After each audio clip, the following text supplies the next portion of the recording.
Hello, everybody. Welcome to the Strangers in Jerusalem YouTube channel and podcast, where we explore the Gospels and the Jesus traditions within their Jewish context. In this video, we are looking at Jesus' baptism, his immersion, the accounts that we get in the Gospels. This is probably going to be a series of perhaps 4 videos. In this first video, we are going to look at geography. We're going to explore where, most likely, John the Baptist ministered and baptized people, and therefore where Jesus most likely went to be immersed. So follow me. Let's go to Jerusalem.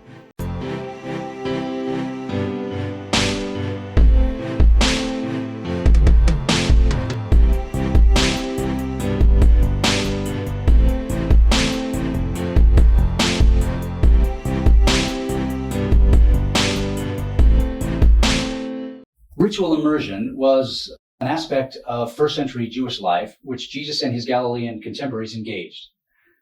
For most Christians, the topic of Jewish immersion immediately evokes the first century Jewish figure, John the Baptist.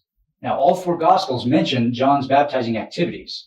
The word baptism comes from the Greek baptizo, or the intensive form, baptizo or bapto, both suggesting these different forms of baptism suggest an immersion, a complete drenching, a flood.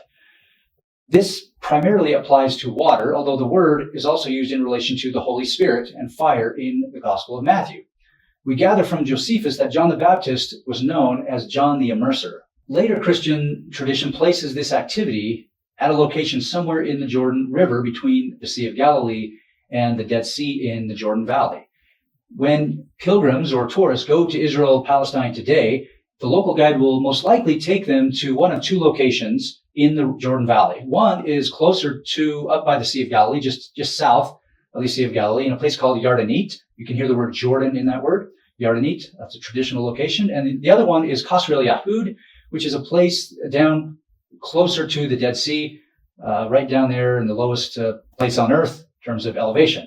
These 2 places are crowded, usually when you go with pilgrims, especially during the Easter time when a lot of pilgrims go and tourists go to the Holy Land. But if you go there, you will see many, many people dressed in white robes. They'll go by like a sheet, basically a robe, and they'll get baptized in those robes. And then what they'll do is they'll take those home with them, let them dry, put them in their bag, take them home. And then when they die, at least medieval Christians did this, when they die, they would be buried in those shrouds.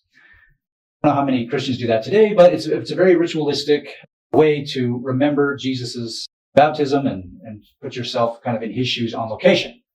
So that's those 2 sites. But it seems more likely that John immersed people and ministered in the Galilee region, just north of the Sea of Galilee in the Jordan River. According to John's Gospel, John the Baptist ministered in, quote, Bethany across the Jordan, John 1:28.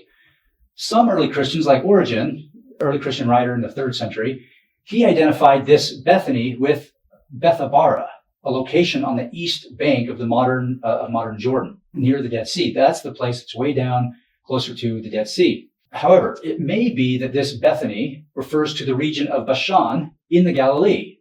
And this region is just north of the Sea of Galilee and east of the Jordan River, which flows into the Sea of Galilee. The Aramaic Targum, these are Aramaic translations of the Hebrew Bible with a little bit of additional commentary. That's what these early Jewish texts are. The Targumim refer to this region as Bethany, the same word as Bethany in the Gospels. So Bashan or Bethany or Betania in Josephus also refers to this region in the Galilee. If we then turn to the Septuagint, which is the Greek translation of the Hebrew Bible, that region of Bashan, which is right north, as we said, right just north of the Sea of Galilee, Bashan was also known as being beyond the Jordan. So you see how these different words have some overlap and are a little bit confused in the text, whether it's Bashan or Bethany or Bethany. It's most likely, if you follow the scholarship, it's most likely the region just north of the Sea of Galilee. Now, this northern location of John's immersion activities fits better with the details in the New Testament. So first, 2 of John's disciples, Andrew and Peter, lived in the region of Bashan and joined Jesus the day after his baptism. This is in John 1:35-44. What this suggests is that Jesus was not baptized 60 miles south of the Sea of Galilee near the Dead Sea, but closer to home. Jesus was in this precise area at the southern side of Bashan in the plain of Bethsaida, near the Jordan River. This is specifically in Luke, when Herod Antipas thought he was John the Baptist risen from the dead. Okay, so this region right here is where Jesus and John the Baptist spent a lot of time And so a lot of people came to them, Andrew and Peter from this area, and they joined Jesus the very next day after his baptism, after his immersion. Also, John was popular throughout the Galilee region, which is why Herod Antipas had him killed. When Jesus learned that John was dead, he was concerned that the crowds in the Galilee region were like a sheep without a shepherd, it says in Mark 6:34.